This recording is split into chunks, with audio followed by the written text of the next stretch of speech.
Hello, everyone. Pastor George here with today's Bible study recap. And today in Bible study, we looked at the book of Proverbs. We looked at Proverbs 30 and 31. And the reason I wanted to do that was because I wanted to look at the different sections of Proverbs.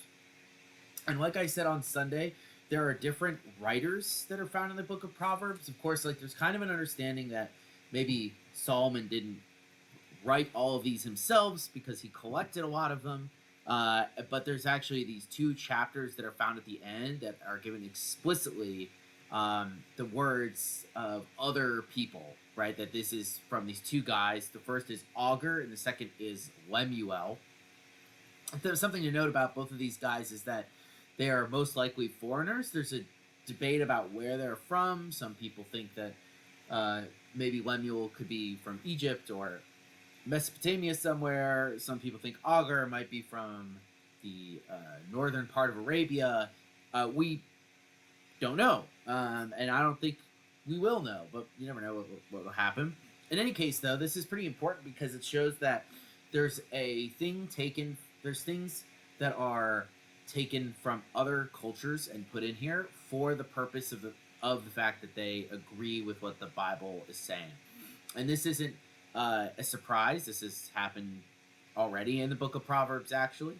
But this is like one of those moments where it's important to remember that wisdom, the claim of the beginning of Proverbs, which is wisdom is universal and can be accessed, right? Because it's kind of woven into the fabric of the universe. So anytime anything is good, you're drawing on wisdom that is there. And the book of Proverbs serves as a collection of that wisdom. You know, not a exhaustive collection. Like this is the only wise things that ever have been written, but as a way of showing this is the collective wisdom from many generations and God breathed, right? So important to remember that as we go into it. So first we get Augur. And this is an interesting one. This is a poem that focuses a lot on numbers, and you'll notice that when you see it, right? So, for instance, it's kind of a repeating theme in verse 15. It starts this. It says, "The leech has two daughters. Give and give. Three things are never satisfied." And you'll go on. It'll be three things and four things, and three things and four things, and four things, and then three things and four things. Right? It's using this numerical pattern to kind of just get a understanding of basically emphasis that is happening here. And the big thing about this is just wisdom in a lot of different areas of life. How we view ourselves, most of all, this idea that we shouldn't be haughty. That's the idea. Don't be haughty with the way that we carry ourselves. Don't force ourselves to think that we are better than we are. Right? This is a big part of the wisdom literature, and it uses this and it compares all sorts of things that we do that could be wrong or good with things that are in nature. So there's this idea of maybe natural revelation is what we would call it. But not everything can be known solely through natural revelation, right? You actually see this in verse 4 and 5. 4, it's like, how do these things work, right? Gathering up the wind, establish the end of the earth. What is his name? What is his son's name? Things like that, right? Kind of talk about there's unknowable nature to the universe that we have there. Obviously, God is the one who's in control, but we don't understand everything that we see. But there is something that points us to a divine creator in nature. But then it moves to how every word of God is true. So we do have this idea that we can access truth, even though we might not be able to understand it fully. And then he uses a lot of different examples here, but mostly what I found pretty interesting was verses 8, which is verse 8 and 9.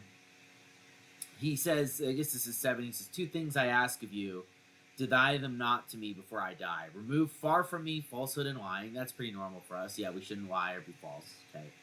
But this is the interesting thing. He says, "Give me neither poverty nor riches. Feed me with the food that is needful for me, lest I be full and deny you and say, 'Who is the Lord?' Or lest I be poor and steal and profane the name of my God." I always think that's interesting because I feel like so many of us desire wealth. We would desire to have a lot of wealth. You know, I'm not saying that's necessarily born always out of like a sinful intention or anything like that. But how often do we ask, you know, just give me enough what I need for today, this is part of the Lord's Prayer too. It's very, I think it's very challenging when we read it like that. And so he says, he goes on to talk about how wealth impacts people. That's the use of the leech, right? The leech represents greed because it's taking and taking. Here, giving and give, but give here means like give me stuff. That's what it means. And so it's taking and taking. And he gives a lot of examples of that. And then he talks about how sexual immorality can lead us astray, and also injustice in the world. And then he turns to the animal kingdom. He talks about how animals are wise, and he's not talking about their intellectual capabilities, but they're able to do great things without with by working in tandem and knowing their place, right? And that's the point of wisdom, right? We know our place in relation to God. That's important. And he does the same thing with how the best of these animals show the best of a king, right? So lion, he goat, rooster, etc. Right? So they're showing what good wisdom can lead to in the positive sense. And then ultimately says, do not exalt yourself. That's kind of the big takeaway here, right? Do not exalt yourself. Do not press, because pressing leads to strife.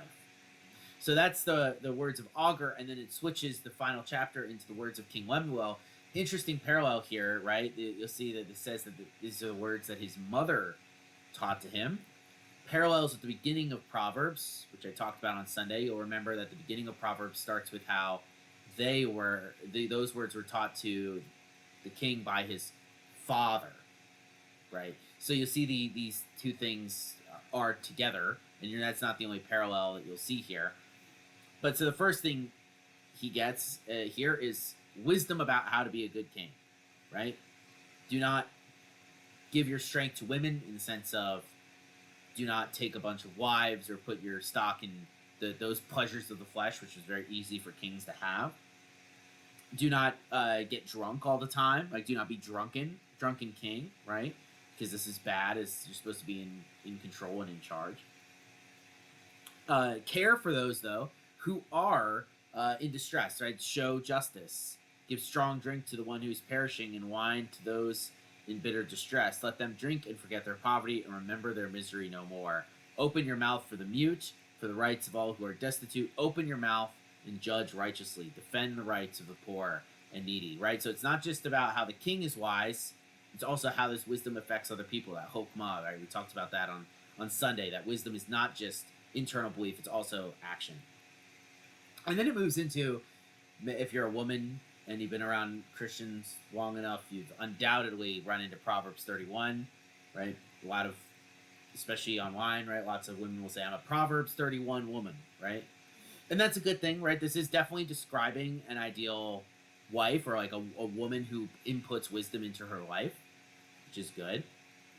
But if you remember the beginning of Proverbs, to read it only as that is to miss a big portion, because this is the beauty of Lady Wisdom in her full glory, right? So this is, remember the figure of Lady Wisdom at the beginning of Proverbs in chapters 1 through 9. She's one of the main characters of the book of Proverbs, if you want to use that word, right? And this is what she looks like lived out. So even men, right, reading this, it's not just as though we see this and we go, oh, this is only for women, there's nothing to apply here. No, this is wisdom lived out. And this is an acrostic, right? Last week we did an acrostic in the Psalms.